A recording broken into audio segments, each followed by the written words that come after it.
to become a leader, you have to lead by example and you have to put in the proper work because everyone that works for you is going to follow you one way or another. I promise it's going to happen.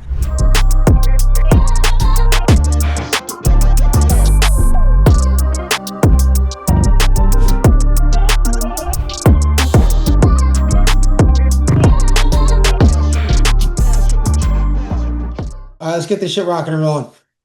All right, guys, welcome back to another week of Novak Army free weekly coaching call. Thank you. I want to talk today about what it takes to become a leader and what it takes to become a boss, and the things that I've learned along the journey as an entrepreneur, as a CEO, as someone that's built a nine-figure company in the last 4 years. I've been in the space 7 years. For those of you guys that aren't familiar with that, I started my career as a broker at Premium Merchant Funding.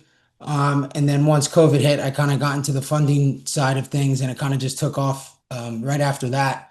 Started a few brokerage shops. I have an office in Stamford, Connecticut. I have an office in New Jersey, and then I have an office here in Miami. I had 2 offices in Miami, but we downsized a little bit and kind of just created the Novak Army HQ, where you guys see me upload on my Instagram, all that stuff. But guys, listen, for those of you that are in here, you're obviously in here for one reason, and that's to become better, and that's to become, the best version of yourself. What I want you guys to understand is becoming a boss is not something that's an overnight success, and becoming a boss is something that does not, it requires a lot of hard work. And what I want you guys to understand is that when you get put into certain situations, you have a chance to either come out of that situation alive or come out of that situation beaten up, down, tired. I went into 2 shops this week, and I went to these 2 shops. These are 2 clients that I have right now that I'm doing one-on-one coaching with. And all of their problems about being a boss, what is that coming from? Sorry guys, I was getting a call. All of their problems about becoming a boss was not about the MCA stuff. It was about the routine inside and outside of the office, and what their employees were doing, what time they were showing up, how their employees would wake up in the morning, how they would come into the office, what their assessments would be, what the routine was coming in out of the office. All those things really matter. And what I've noticed in running a company is it's really not about the big things. It's really about the small things. That's what matter the most. And when I started working with Andy Elliott, for those of you guys that don't know who he is, massive, online influencer, sales coach and whatnot. He's like, Jake, running a business is easy. And I'm like, definitely not. You might think that. And he's like, no, what you have to do, but it's about the culture and what you build as a boss and what you can build inside the company. And when he said that to me, something clicked of I see how my employees act outside the office and I see how they react inside the office. And, to be honest with you, all of my employees all started somewhere, and I also started somewhere as well. And what I mean by that is we all had this routine. We all had what we used to do outside the office, how we carried ourselves. But one thing I noticed was that no one was hanging outside with each other after work hours. No one would hang out on the weekends. There was nothing we were doing together. There wasn't a routine. There wasn't a motivational group chat. There wasn't a text blast of hey, let's get fired up today. Let's do this, let's do that. It was kind of just a bunch of bullshit that we kind of put ourselves through. And it was let's go to the office, let's make money, and let's go home, and then we'll do it again tomorrow. That's not what I was after here. What I was after when I started working with Andy was that Army aspect about getting everyone together. So going to this office I went to yesterday, I walk in, it's 11 o'clock. That was my appointment with them, okay? And the 2 bosses showed up. One showed up at 10 and the other showed up at 11. Meanwhile, his employees are there at 9 o'clock in the morning. And I'm thinking to myself, I'm yo, what the fuck are you doing? How is this making your company better? And as a boss, you think everything's kind of going to flow for you. And that's actually not the case at all. You have to come in, and what you do, your employees will do as well. So when I used to show up to the office at 9:30, 10 o'clock, my guys got there at 9:30, 10 o'clock. When I used to show up there at 8:30, 9 o'clock, then my guys started to get there at 8:30, 9 o'clock. And what I'm trying to say is when you're a leader, you got to realize that there's 2 cards on the table. You're either going to take it and you're going to run with it and you're going to do the best you possibly can, or you're kind of just going to get in this lazy phase that we all get into as bosses and entrepreneurs of like, we've made some money, we feel accomplished, but like now it's time to kind of kick back a little bit. There is really none of that when you own a business, when you're an entrepreneur. Like it's full force all the time. Like Monday through Friday, there is no slowing down. Like, yes, you guys follow me on Instagram, you'll see during the day, maybe I go on a walk. Okay, on my lunch break, no problem. I have to go for a walk. I have to get out of the office. Or, today, for example, I got out and, I went in the sauna and I did a cold plunge. No problem. 20 minutes of my day. Back at the office working. Like, there's really no breaks. There is no breaks. And to become a leader, you have to lead by example and you have to put in the proper work because everyone that works for you is going to follow you one way or another. I promise it's going to happen. And I've been in certain situations in my career when I literally was at an all-time low of like being that guy, that boss that came in and that hyped everyone up. It was like, yeah, let's go. Time to work today. Come on, come on, come on, come on, come on. And like, that's not what your employees want to see. They want to see how they can get better. They want to see how they can make money. They want to see how they can grow as a human being. How can you make them a better father? How can you make them a better wife? How can you make them a better boyfriend, a better girlfriend? Whatever it is, like that's what a true leader does. A true leader just doesn't come in and help you fill your bank account up. A true leader helps you outside the office and a true leader helps you inside of the office. Where I struggled with most was outside of the office. That's what my biggest problems came from. It was once Thursday came around, that was my Friday. It was time to go out. It was have a good time. Guess what my employees did? They came out with me on Thursday.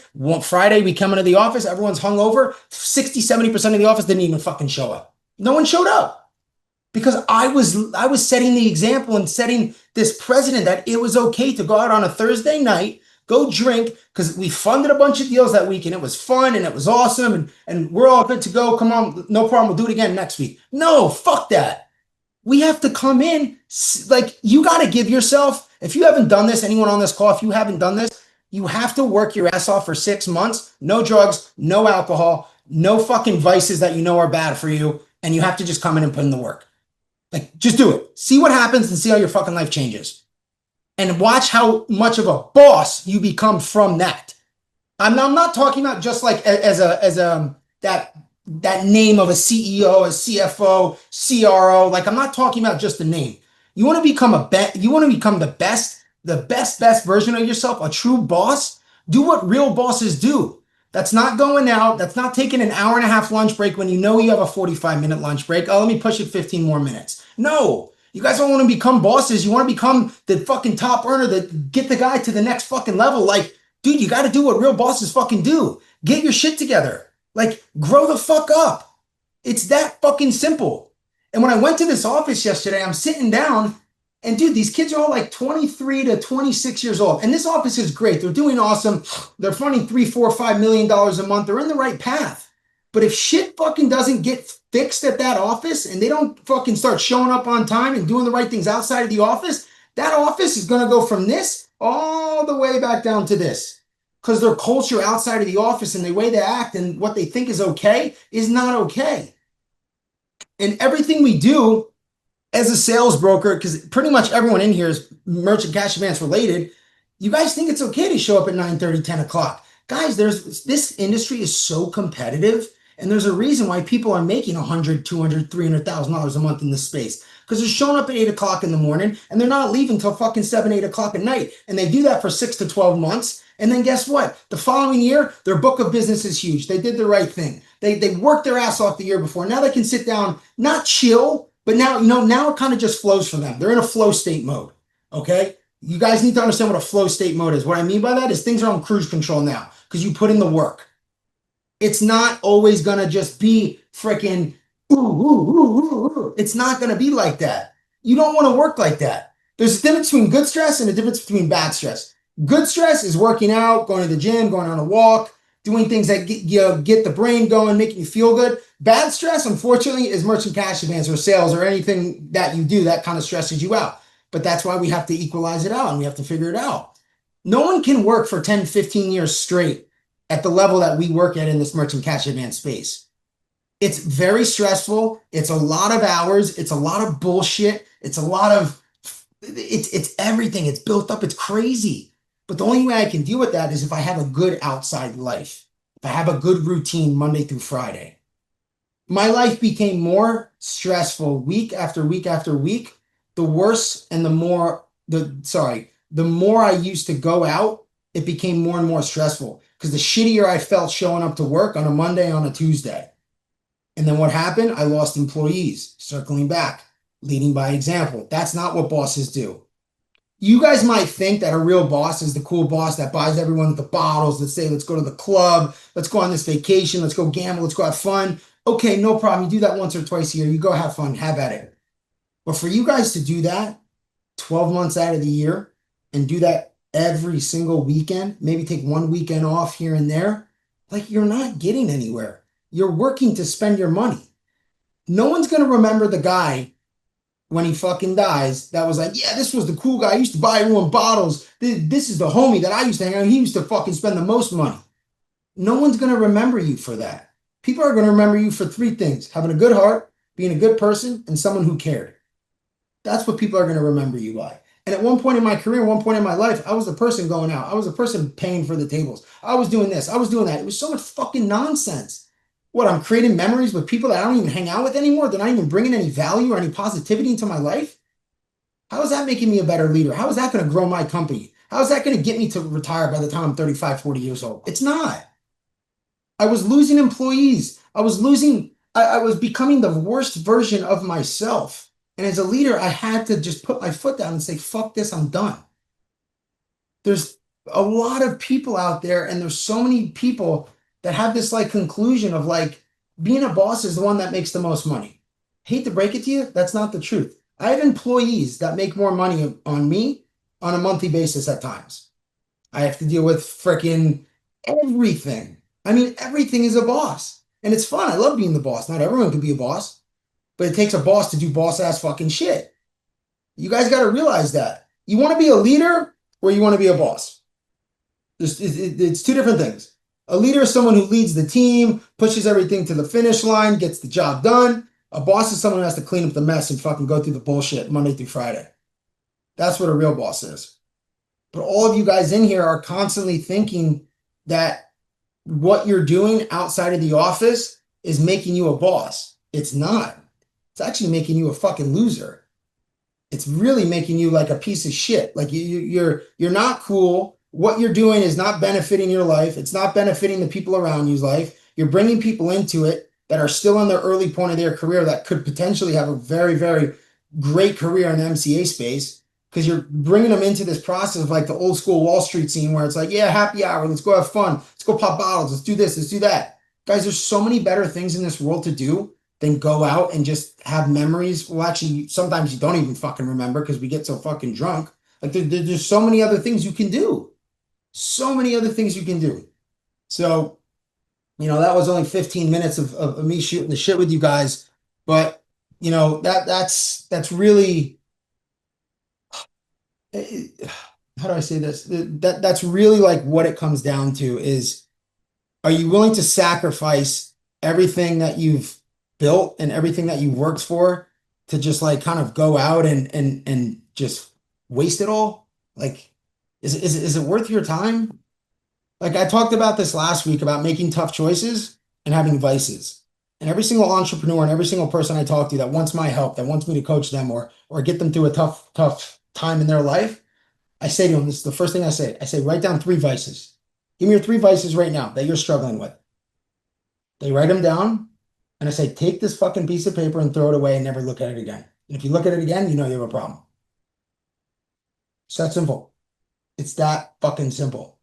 You just need to throw them out. You need to make those tough choices of the vices that you have in your life, because it's what is making you the person you can not become.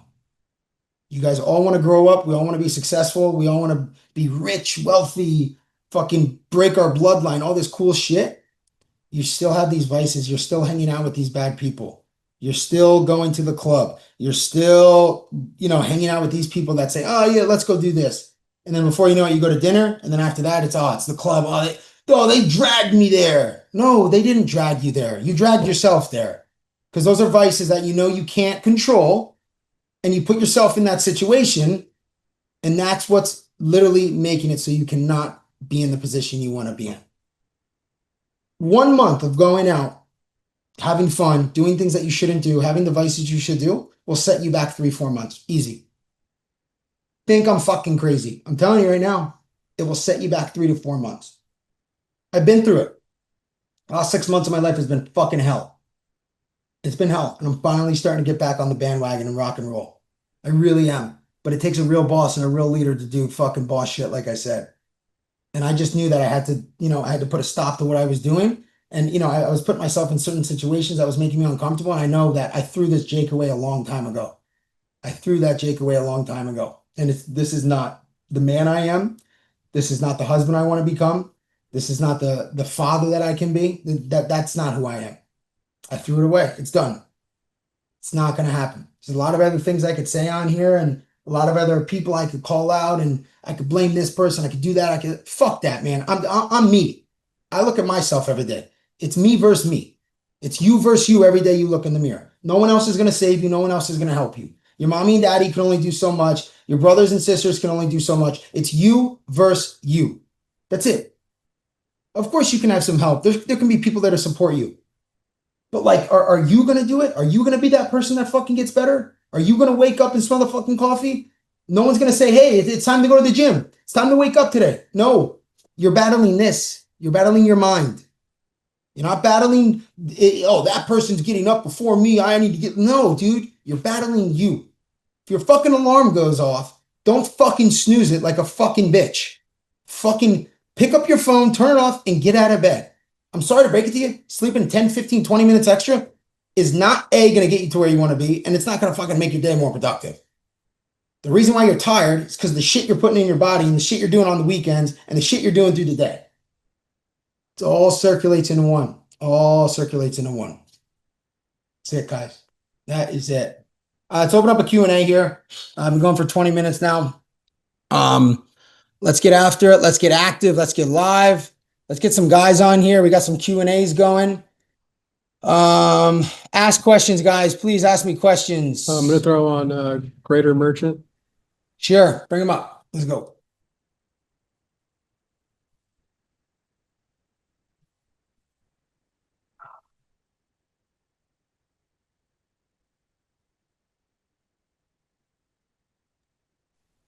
What's up, dude? Hello? Hello? Just, what's up, buddy? How are you?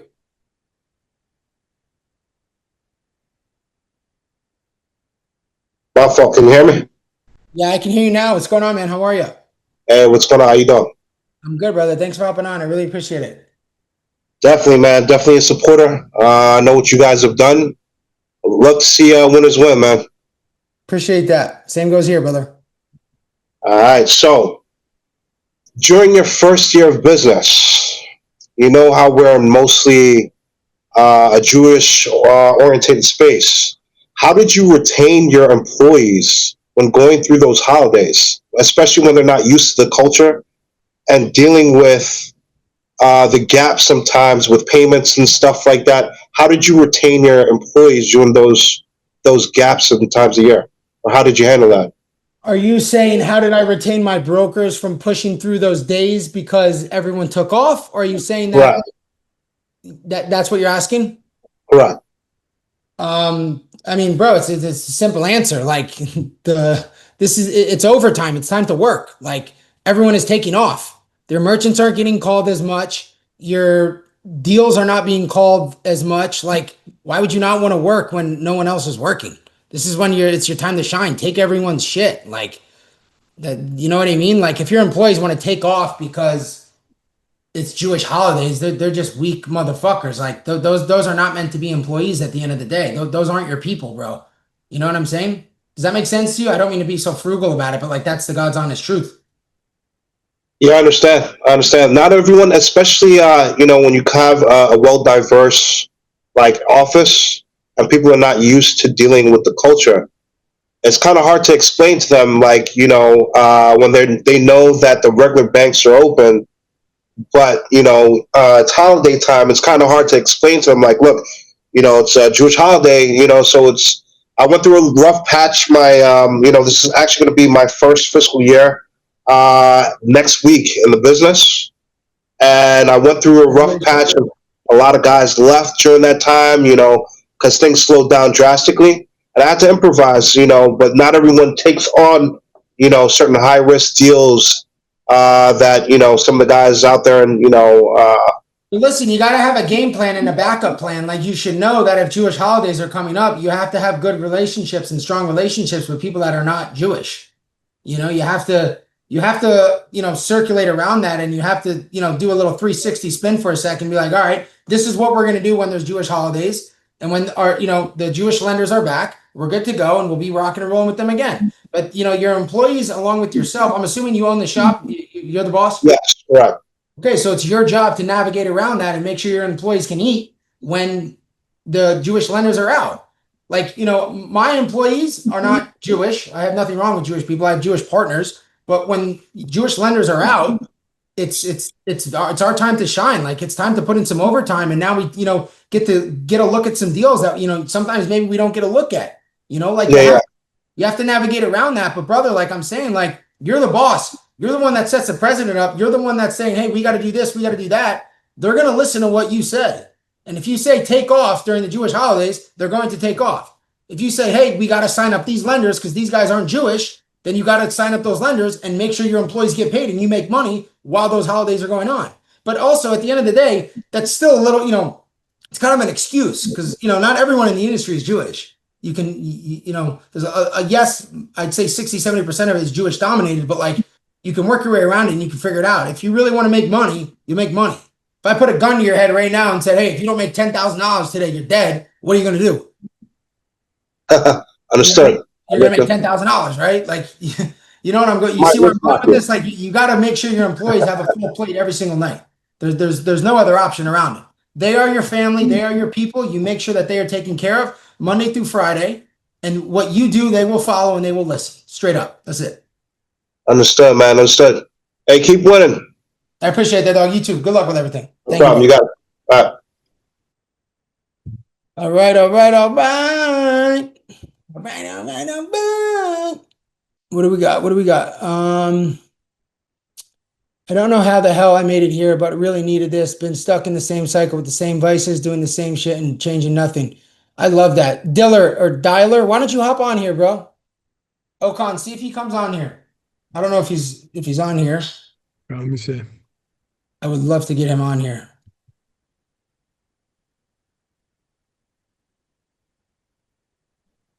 There he is. There he is. Yeah, guys, if you have any questions, just hit the raise hand button on the bottom too. You can call Please you up. raise your hands. Raise your hands. Diller, I can't hear you, brother. You're muted. You got to unmute yourself.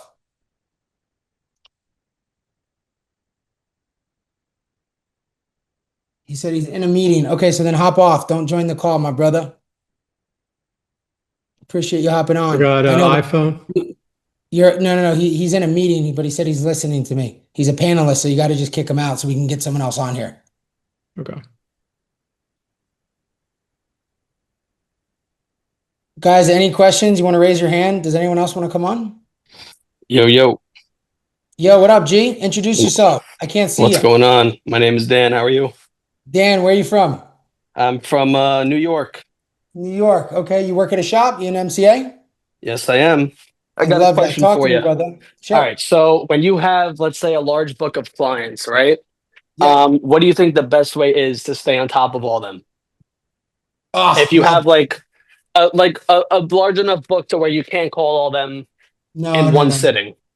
Listen to me and listen to me very closely, okay?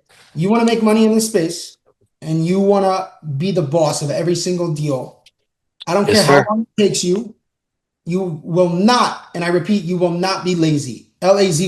You text your clients every single day manually. Yes, you heard me, manually. I don't care if you have 100 clients. My guys who all work for me and at my shops, we don't have CRMs. We don't have the system, the campaign, the bullshit dialers. We don't do that. Everyone has a work phone. Everyone has a personal phone. They go out and buy their own work phone. It's simple as that.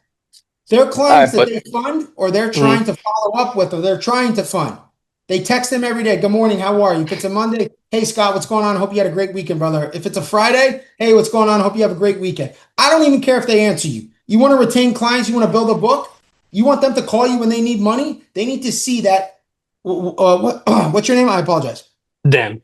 They need to see that Dan texts them every single day. That's the consistency he shows them. That's the business he's going to provide. That's how he's going to bring money to the table for me. It's that simple. Right. You just got to put in the work, bro. So many of brokers course. have this misconception of not wanting to follow up with their clients. I say 60-70% of the industry, they call all their merchants just to say hello every 2 to 3 weeks. That is not going to work. Because guess what's happening over those 2 to 3 weeks? How many phone calls? Yeah.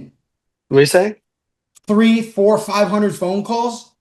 Like there's another Dan out there that might be even better. But if Dan's showing persistency and he's calling and texting every single day and he shows that I want to gain your business and he shows that I'm the guy for you and I can give you money when you need it, he's going to be your call, one call away. He's not going to call anyone else. He's only going to call Dan the man. That's it. That's it. Of course. Another question though. So when they're not, like, let's say they say they're all set for the time being, right? Obviously you don't want to be too annoying. Like if they text you on a Monday and they're like, oh no, I'm all good for the time being, you're gonna text on Tuesday, you're saying, and just say, hey, I'm here if you need anything. Why? Like, don't you feel some of them are like, listen, it doesn't have to be about money all the time, bro. Every broker in the industry gets this misconception of like saying, hey, do you need capital now? Do you need this now? Do you need this now? Just a Right. simple text. Hey, hope you have a good day. Hey, what's going on? How are you? It doesn't even matter if they answer. And if they don't answer, no problem. Dude, listen, 5 days a week is aggressive. But if you want to yeah, of course. have at it at 3. I've Gotcha. always been the aggressive type, and that's what works for me, and that's what works for my team with the type of deals that we fund, because I'm in like the BC paper space. So Yeah, of course. the higher risk side towards Of like course. the paper side. So yes, the clients are still shopping. They're starting to slowly get into MCA, so they kind of need to be cradled a little bit, but like it maybe knock it down to 3 days a week, bro, and just like hope you have a good day. How's everything? Right. How's your kids? Like those little things, they go a long way.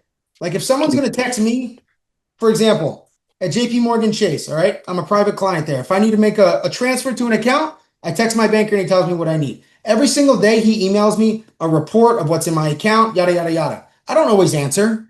I don't. I look at it. I'm not answering him every day. Sometimes he asks me, but he's consistent and I trust him and he's transparent. You see where I'm going? Of course. If you ever think about the topic, he automatically comes into mind, That's even it, if you don't bro. answer. Like, Nah, I that's get it. it. I get it. They have to see your name at the top of their inbox every single day. Of Fuck this course. guy's annoying. And no problem. If they block you, fuck it. You tried your best. But I could guarantee you, like 8 out of 10 times, that's not going to be the case. Because there will be a time and place where they need money and it's going to be you. Gotcha. I got one other question. If unless I can, is someone else supposed to come like real quick? Sure. All right. So let's just say you have an offer. Let's say guy's shopping around or whatever. Nice offer. Guy might have maybe he was close to taking it. Let's say it's 2-3 weeks later, whatever it is.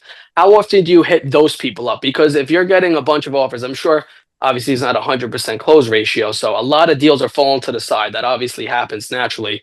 Do you text those 3 times a week as well? Or are those like once a week, once a month? What's the difference? Same thing. No difference. Same thing. No difference, same shit. No, same Gotcha. shit. They want to see persistency. They want to see persistency. I'm telling you, try this. Come on the call again. I mean, please come on every week. But a month from now, watch how much more business you get. I'm telling you. So I spoke to you about this once. You probably don't remember. I spoke to you once on the phone a while ago, and you actually told me this. I hit them up like, "Hey, how are you?" Whatever it is. I ended up funding a couple deals. I definitely funded more than usual. It's just over time, it gets to the point where I feel like chasing new business is obviously more beneficial than taking out a few. Listen, if the guy doesn't answer you for fucking 4 or 5 weeks, like, yeah, okay, throw it in the trash, no problem. But if you have an offer for this guy and you know this is a bigger client, dude, chase him all day long. Don't chase around a 10, 15, 20K deal. Like you're wasting your time. Of course, You're worth more than that. You do obviously do well for yourself. I actually remember speaking to you now that you brought this up. Yeah, But, no, it's a waste of time. Definitely. Like, I'm talking about like $150 plus, like brother, those guys, whatever it is. times a week, even if he said, I'm not interested in the deal, the fees were too high, the rate's too high, this and that. Sorry, this isn't going to work for me. Like, dude, there's going to be a time where he's going to need the money. And you can say, hey, listen, I actually got a lower rate for you this time and I got lower fees. Is this something we can get on the phone about and talk about? Gotcha. No doubt. All right. I'll pass the microphone to somebody else. I appreciate it. All right. Thanks for your time, bro. Peace out. Thanks, bro. Appreciate it. Okan, anyone else? Yeah, we got Liam here. Sure. Liam, what up, dude? Hey, Jake, can you hear me? I can hear you, brother. How are you? Hey Jake, I'm well. How are you? I'm good. Just thanks for taking my call. Thanks for taking my question.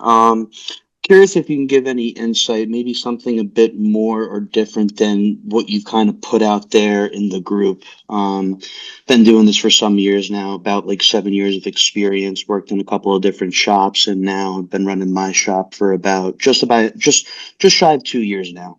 Congratulations. And thank you. And things have really started clicking recently. I think it's really funny that we talked about the Jewish holiday recently because we killed it on those days. I Dude, mean, it's the best. I yeah, I mean, conquered. total. I mean, listen, if everybody's set up different ways, blender lists need to be set up properly. But anybody that's talking about slow month with holidays, I call it an excuse. Any junior that's talking to me about how no one's answering the phone those days, yeah, a few lenders aren't working, bro. But other than that, keep calling. I guess, my question to you, what I was saying originally, things are really clicking right now, starting to hit that consistent, million funding per month. And I know kind of in the previous shop that I was in, it kind of took them some time to get from that million to like 3 million a month mark, finally hitting like, 10 million a plus by the end of the year as far as funding. I guess my question to you is, what insight do you have from when you had that 2 year time and experience? What did you make any specific change? Because obviously things are going well for me right now. Things are being successful. SEO, marketing, a little bit of outsourcing I'm doing. Book is really nice, being really well That's polished. what you're doing, or you're telling me that's what I'm doing? That's what's going on with me right now, and Got I it. know Okay, sorry, I didn't I hear you. know it's successful currently, and I guess I can assume you had that at some point as well, given where you're at this point. Yeah, I mean, listen, brother, I get this question a lot. How do I take, Like, and what this is was that next jump from going from million to 3 million? I guess yeah, is my kind of the question. most of the clients that I coach and the people I speak to in the space are all stuck at the same number of like, I'm at 1.5 million right now. I've been doing that consistently for the last 3 months, or sorry, for the last like 2, 3 years. How can I get to 3 million? How can I get to four? Like, you know, it, if what are you at right now? We're about like a million a month, and And our formula is you've been doing great. that I for 2 years? say it again. You've been doing that for 2 years? Yeah, pretty much. Yeah. Dude, my best piece of advice for you, this is gonna sound like kind of like arrogant a little bit, but like it's the truth.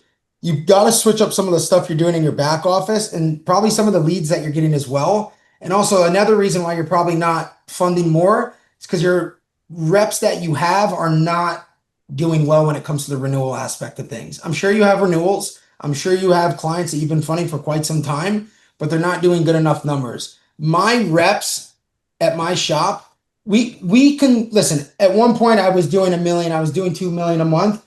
We consistently do on the funding side anywhere from 10 to 15 million. Then do another 5 million bucks on like the brokerage side. Okay. And do I want that number to be 30, 40 million? Of course.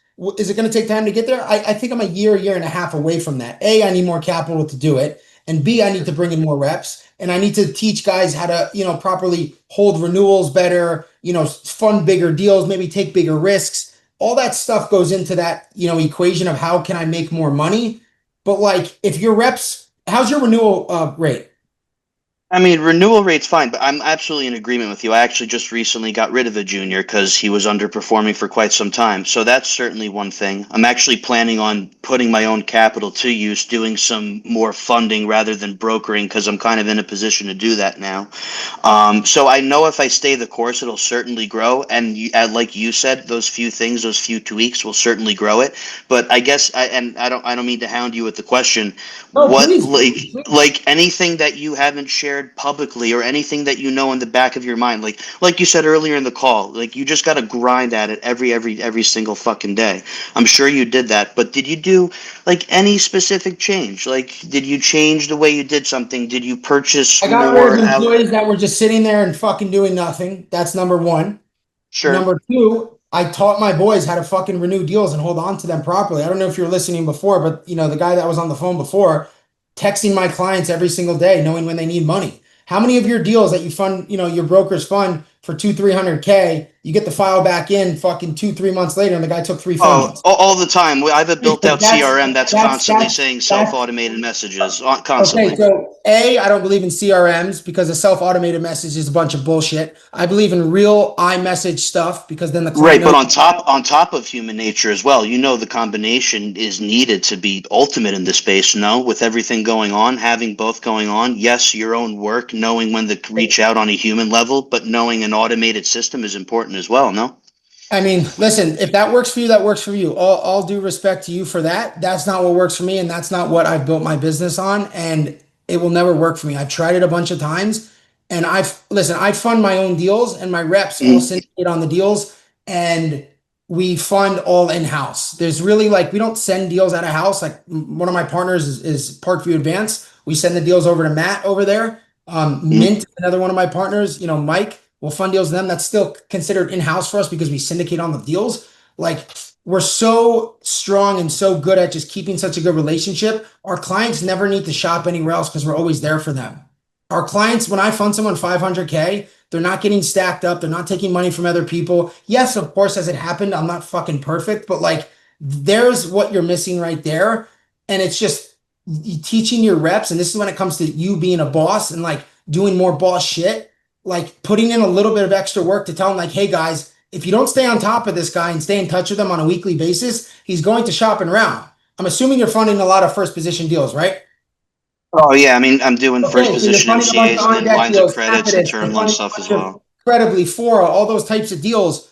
Those Yep. are first-time borrowers. Those guys are now going to come in and take a second position within the next 2 to 3 months. And if the client tells you he's not, he's fucking full of shit. But then you get the file back in and the guy borrowed 2 times, maybe borrowed 3 times, maybe borrowed once because your rep and your employee didn't do his job. But he doesn't know to do his job because Liam's not telling him, hey, this is what you have to do. No problem. You have your CRM that sends the automated shit out. Do you know how many people, Liam, you're competing with that have an automated CRM that say, hi, you've been approved for this. Hi, how are you? Is this funding good? Yeah. You're not, you know what I mean? But now I do it manually. And this is why I think I have an advantage in the game is because I'm not sending those texts out. I'm not sending some automated fucking message out. I'm not doing it because I know for me, at least for me, it doesn't work. No problem. You want a 50K renewal on some client that's not going to be around for that long and you want to have at it, go ahead. I'm here to chase $100 to $1 million deals, real raw businesses that generate real revenue that have been in business for 10 plus years. The clients talk to me whenever they need something. If there's a problem, I can pause their payment because I know they're good for it because the relationship's been built over the last few months. That's what I'm after. I'm chasing that, chasing raw business. I'm trying to make MCA the same way in insurance is, where it's literally almost residual. And it's never going to get to that point, but it's almost at that point for me. My clients don't go anywhere else. Do my deals go bad? Yes, I have fucking defaults. I'm normal. I'm a human being at the end of the day. But my deals fucking perform great and I renew them 2, 3, 4 times in maybe a year, year and a half, 2 years because of the stuff that my employees and the things that I've implemented as a CEO and as a boss that I know fucking work. It's that simple. Heard. Agreed. Thanks, brother. You got it, bro. Talk soon. Okan, anyone else raising their hand? Yeah, we got right here, Zoom user, no name. Sure. Can you kick the other iPhone 9 guy off the panel? Yeah, hey Jake, can you hear me Hey, there? brother, how are you? What's going on? Talk to me. I'm good, man. I'm good. How are you guys? Good, bro. Thanks for hopping on. Good, yeah. Just wanted to kind of hop on here. So to tell you a little bit about my story, I've been in the equipment finance business for about a decade and really crushed it in that space. I'm at a point where, 10 years in the business, I've been a top performer, for the last decade, President's Club. I'm making a pretty decent money. What you consider pretty decent money. However, I'm at a point in my career where I'm thinking about, what the next move is. And so I'm considering maybe. Sorry to cut you off. You know what's crazy, man? My buddy who's been in equipment financing for 7 years literally just contacted me and was like, I am ready to make another move. And all I've been hearing about is this merchant cash advance stuff. And I think I'd crush it. It's so funny you're saying this right now. It's crazy. So anyways, so what I'm doing is I'm thinking about maybe building out my own shit, right? So that's kind of the next progressive I guess you could say, move for me, right? Is to build my own shop, right? So I'm thinking, okay, and I've been in the equipment finance business for a decade. You know, I don't do a lot of it, but because I don't pitch it, you know, the company that I currently work for, they have an MCA guy or working capital guy that actually handles most of that shit, right? But Yep. again, I think you know, as I start thinking about stepping out, building my own thing, you know, continuing to build my book of business and equipment finance, but bolting on an MCA working capital product. I'm new to this space, right? And so this is kind of right on time, you know, jumping on these calls, listening to you. It's fucking exciting, dude. And I feel like I would do well. I've crushed, you know, what I'm currently doing. So I'm just trying to kind of figure out, with all that being said, what are your thoughts for a guy like me that's considering doesn't really have a lot of the experience? I have the sales knack, right? I mean, I consider myself like top-notch salesperson. You know, I've proven that with the company that I'm at. There's 150 guys here, President's Club. You know, I'm at the top of the board every single month, every single year. So I do pretty well, but I don't know a lot about the MCA space. So now that I'm thinking about bolting on, I just started an email campaign where we're sending out, you know, 500,000 emails a month. And in the For last, MTA for equipment financing. so that it's basically, we're telling these guys, hey, you're pre-approved for a million. And over the last 5 days, we've gotten like 60 leads in, right?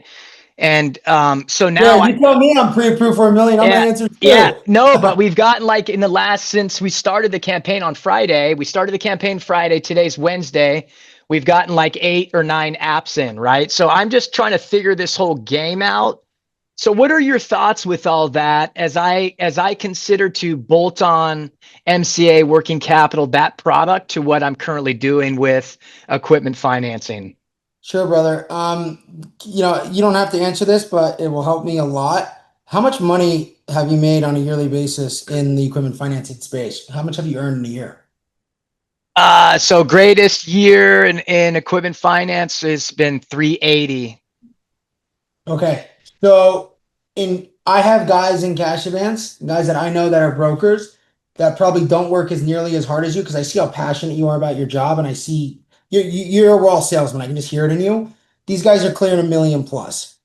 Like easy out of the park. They're probably working 4 days a week. They do work hard. I'm not saying they don't work their asses off because they clearly fucking do, but they get it and they're good at it. I think what you really need to understand and you need to really get at is like you've built such a great home with where you're at right now, and you're super passionate about it, but you're like slowly over it because A, you want to make more money, and B, it's time to move on. You know what I mean? Yeah, Like man. I just want to I make don't want to fucking. be I in want cash to. advance forever. You Yeah, know I what want. I mean? I'm at Like, a point. Yeah, I'm at a point where I want to hit that million mark. You know, and I'm dude, like, how and I long is it going to totally get fucking that. take me to get there with this I whole gig? totally get that. I totally get that. And you know, I didn't start making the money I made right away. I've been at this 7.5 years, coming up on year 8 towards the end of the year. Like it definitely takes time. But one thing I've learned, man, being in this space is like it's really fucking crazy. It's super competitive. It's super chaotic. Like there's a bunch of fucking dirtbags. There's a bunch of crazy people. Like I don't know how it is when it comes to equipment financing. I don't know the rules and regulations, but like, dude, you could be working another deal and you have the best deal in the world for the guy, and you like just tell him the God's honest truth, and then someone comes in and is like, hey, I'm gonna give you a term loan if you take this deal, and like you lost the deal to this guy, like when he clearly had this bit, better deal. Like it's really raw, true sales, and like you got to be ready to compete. I could see you coming in and crushing it and making a ton of money. I could see you definitely making 30, 40 grand your first month. But like, dude, if you break it down, you said you made 380. Okay, chop that up over 12. That means your biggest, average month, $31,000. I'm sure, it varies, of course, with commissions, but like, bro, there's guys in MCA clearing 40, 50 grand a month that like are not that good. You know what I'm saying? So you could definitely come in and crush it. But one thing I noticed what you said is like you're texting all these clients saying, you're approved for this, you're approved for that. Like, of course that's going to get you applications. Of course that's going to get, the foot in the door and people want to talk to you. Like, dude, my best piece of advice coming from an equipment financing game, it's all about transparency in that space. There's no like, yes, it's sales and you got to sell yourself to the client. But like how I've built what I've built is literally just off raw transparency and the pure fucking truth. Like, I'm really good at what I do because I give my clients what it is and I tell them straight up what the fuck they're getting. And as a broker and as a funder, like, there's two different ways around it. A broker wants to just get his commission and wants to get paid now. A funder needs to wait anywhere from 30 business days upwards to 12 months, depending on the style of funding that you're doing. So, like, you got to have skin in the game to understand that.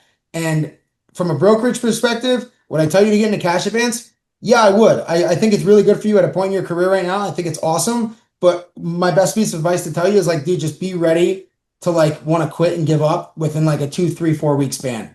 Because you got to deal with lenders, you got to deal with deals getting killed. And I don't know, do deals get killed in equipment financing? Does that happen a lot, or like are they approved? Yeah, I mean, it's a competitive space, but I mean, it's definitely not as competitive as MCA, working capital. Yeah, so right? like I said, just be ready for that, man. Like, you're gonna be competing with some really, really good guys, and you're gonna have better deals, but these other guys are gonna win because how I teach my guys is it's not about the deal you have, it's about the relationship you sell. It's about how you sell yourself to the client. That's the most important thing. And that's why certain people work with JP Morgan Chase and some people work with Bank of America because they believe in them and that's what works for them. You know what I mean? Like, so it's the same way when it comes to cash advance. Like, just be ready. Like, it's literally war. Like, you're going to war. It's the wild, wild Yeah, west. no doubt, dude. No doubt. That's So it, then, brother. final question. I appreciate that, Jake. I do, Sure. brother. Thank you for that, man. welcome. So with all that being said, if I'm considering, I've got a broker that I'm currently sending deals to that brokers deals out to like Aspire. He brokers them out to Channel. You know all those guys? Yeah, of course. Aspire. I know who Aspire. I know Channel Partners. I know all of them. Yeah. Yeah. So what I was thinking about doing is pulling from him. I mean, would we be able to set up a partnership? And then what would all that look like if we were to do something like that? Me and you? Yeah, like if we were to start sending Novak equities or Yeah, I mean, listen, I accept ISOs all day long. You know what I mean? We're always getting deals in. If you want to start sending us deals, sure. I'm in the same exact box as Nuco. That's what I always compare myself to. My terms range from anywhere from 18 weeks upwards to 36 weeks. Buy rates consisted of 135 to a 137, upsell 10 points. Sometimes a little bit lower, it depends. I've gone out 10, 11 months before. Do I like to do it? No. I think my sweet spot is that like 6 to 8 month range. That's where I like to be at. Because if I can do 6 months 2 times a year, I can flip my money over 2 times and make my investors money along with myself. So that, that's kind of where I sit. But yeah, so if you got a customer that's wanting 12 months, you're going to try to sell 6 months or 8 months, right? If I want to, I mean, listen, every customer wants 12 months. Right. But not every customer, I'd say 90% of the time, not every customer is even getting approved for that. And I don't fund first position deals. I fund second, third, and fourth. So first position's not for me. Most of the time, first position consists of anywhere from 12 to 36 months. So I come in, if someone funds a 12-month deal, I come in behind that with, 9 months, a month or two later, or whatever it is. Got it. So if I'm just setting up funders and you would be maybe a potential funder for third, fourth, positions, what are your thoughts like on, do you have any recommendations as far as maybe somebody that would take a first? I can help you out with other funders. I can help you out with other people. I can introduce you to relationships. And also, dude, I really think it would be beneficial if we work together. I think it would, be super, super cool. I could help you out. I could really help you scale this thing. I think I personally, I could be wrong, and I'm not saying this to be rude. I really don't think you know what you're getting yourself into. And I appreciate that. Yeah. Just be careful because I can definitely help you. Like, your time is not free, my time is not free as well. There's obviously a cost to it at the end of the day, but I would love to help you. I'd love to work with your team. I'd love to scale this thing. I don't think there's many people in history that have anything bad to say about me. If they do, it's just jealousy reasons. That's okay. That comes along with the journey that I've been on. But yeah, I think we do some work together. We can make some money together for sure. And I'd love to do that. So how would we set up a meeting to maybe talk about that outside Sure. here? My team will go ahead and send you, an email, and they'll send you, a group text on, WhatsApp, and we'll take care of it from there, brother. And we'll talk about your goals. We'll talk about what, you're looking forward to, and, we can get to it. Yeah, I appreciate that, Jake. Thank you for that, brother. Yeah, just drop your email in the chat. Or, will do. DM Yep. All right. Thanks, Yeah, drop guys. your email right in the chat. We'll take care of it. I appreciate your time, man. I'm looking forward to working together. All right. Yeah. Thanks, Jake. All right. Thanks, brother. Talk soon. All right, guys, I got about 5-10 minutes left. Does anyone else want to hop on here, ask any questions? Yeah, we got Derek. Yeah, fuck yeah. Get my boy Derek on here. Show your face too. No one wants to show their face. Where's he at? Where's my boy Derek I'm at? right fucking here, bro. Turn your camera on. My camera is fucking on. How the fuck do you set it up on the Zoom shit? It Here, ain't on, dog. I'm looking I'm at a I'm name giving- and a hand. Oh, I gotta Give me a- join as a panelist. Hold.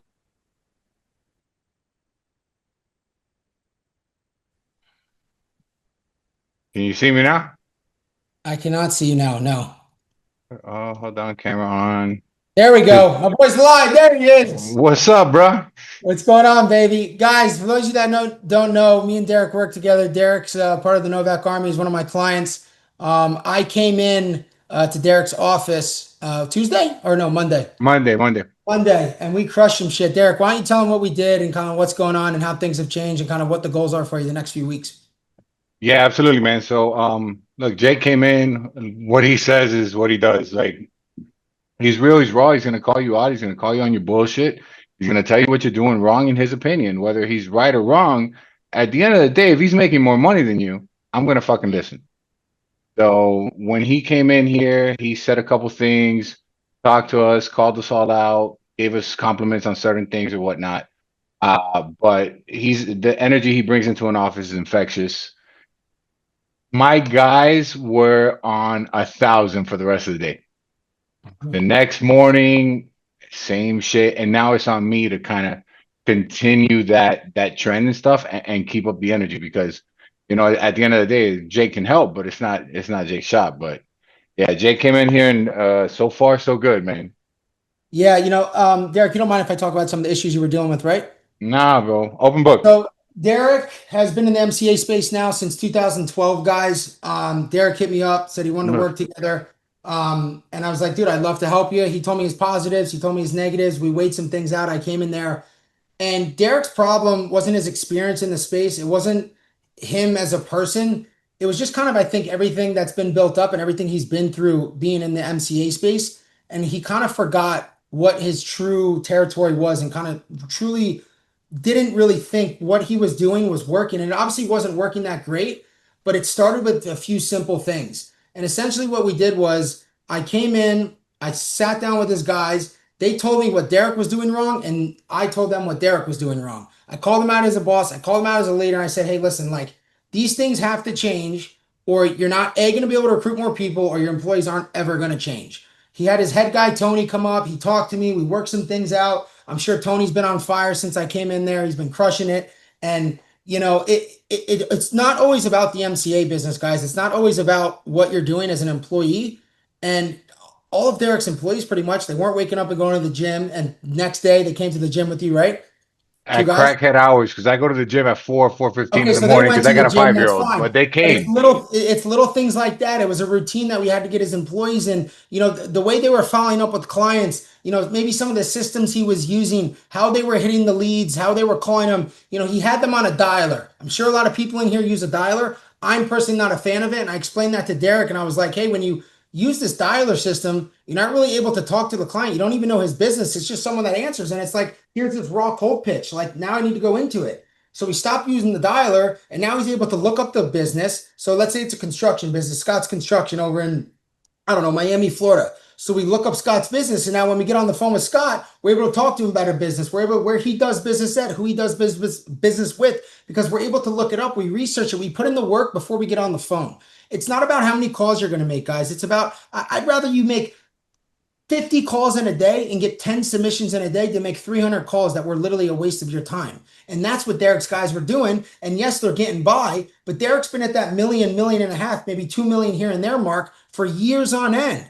That is going to change, and we are going to change that. Derek's going to do some stuff that he needs to do differently as a boss, and we're going to shift things around, and we're going to make it happen. But it starts with him holding his employees accountable, and it starts with him changing the things up that I know works. And he's already doing it, and I'm sure there's changes that are already happening. And, I'm going to go in there next week, and then we're going to fucking rip them again. And by that time next week, everything's going to change again. And we're going to keep changing and changing and changing until the fucking wheels fucking spin off the bitch. And that's all it comes down to. That's it. 100%. You got any The other only- questions for me, dog, or anything? I have a big question for you. Sure. How do you fight the urge to go back to the old trend? So that's one of the struggles yeah. like the reps are having, and they come to me and they tell me, I did this. I probably shouldn't have done it. I let it slide. The perfect example earlier today, one of my reps has been playing with a fucking client for like 10 fucking days. And the guy's like, oh, but I'm not gonna buy till the end of the week and stuff. So like, where do you draw the line at where you're not being an absolute, hey, you gotta fucking do it this way 100% of the time, and still hold them accountable? Like, we have to change, because you can't change something you've been doing for years at the flip Sure. of a switch. You try to, and you know you're cognizant of Yeah, it. you get into the habit of it. So Right. are you essentially asking me when it comes to like the systems or the habits, or like how you usually How close you your the approach. So like that, the systems are easy. That's on me. Change this. Hey, Yeah. tomorrow we're calling by hand. Fuck Sure. it. But like the habits of the agents, like the habits of myself, other So than what explain to me the situation from A to Z. so like we talked about when you were I need to here, know what type of deal it is, the client, give me the whole rundown. it's a fucking shit deal. It's a guy that's been shopping around. It's like an 80K deal. We're competing with somebody else. Guy's basically playing both sides of the fence. He's got us down to like 3 points fucking commission. Okay. And then we get him the deal. We tell him this, that, and the other. And now he's at, well, I don't need the money till the end of the week because this, that, and the other. So my rep told him, oh, I'll keep the approval open for you. When my rep came to talk to me about it, I told him, well, you should have fucking told him the deal expires at the end of the day. There's no money to be made on the deal. Am I doing the right thing, or do I give him some slack because we've been doing it the other way so long and playing the Well, game? that's what I said to your reps, as well, and I pinned it on them. I don't think anyone were doing it. Like everyone who's listening to this call right now, like guys, at the end of the day, you have what they need. Like if the guy's not going to come around and he's just going to bust your balls, like sometimes you just got to throw it away and you just got to move the fuck on. And if you're talking about an 80K deal, okay, let's put 80,000 in the calculator here. We'll times that by 0.3. You're looking at $2,400 in commission. Let's say that rep's at what? Gross. 25? My reps get paid good, a little bit more than that, but call it Okay, so let's 35. say they're at a 35% split. That's $840. Some Right. people, that's a lot of money in a week. Some people, it's not. It really, truly just depends. But one thing I can tell you, your leads are good because I know they're good because of the approvals you get. And that guy can go find another deal that he's going to get 10 points on that is either 50K, which he'll make more money on, or another 100K deal. You got to be the boss and you got to come in and say, hey, brother, if you don't stop calling this client, I'm deleting it out of the system and you're never speaking to him again. It's that simple. Like, listen, I understand the money could come in. You guys could make money, but like, is the client even worth your time at the end of the day if he's going to nail you down like that? Like, let him just go take another fucking deal. But what I will say, let him take the deal, keep the lead hot somewhere so that, and then you follow up with them over the next few weeks. Hey, hope you got a good deal. Hope everything was good there. And before you know it, the client's going to, well, I could use another 50. Boom, here we go. Now that's when you upsell them. And then you make more money off the 50 and you were going to make. Win every fucking deal. You can't. It's not going to happen. And I know your reps need to make money because I know what those guys were making in there and I get it. And you don't want to throw money away. I'm never a fan of that. If there's always a little bit of juice to squeeze, let's fucking squeeze it. But like sometimes there ain't much juice to fucking squeeze and you just got to fucking move on. So now what you do tomorrow is you take that fucking lead and you say, fucking bro, I'm going to let you call this guy one last time to get this deal done. If it doesn't get done on this phone call right now, the lead's gone and it's out the door. And guys will see you do that in the office and be like, fuck, Derek's not fucking around. Like, that's it.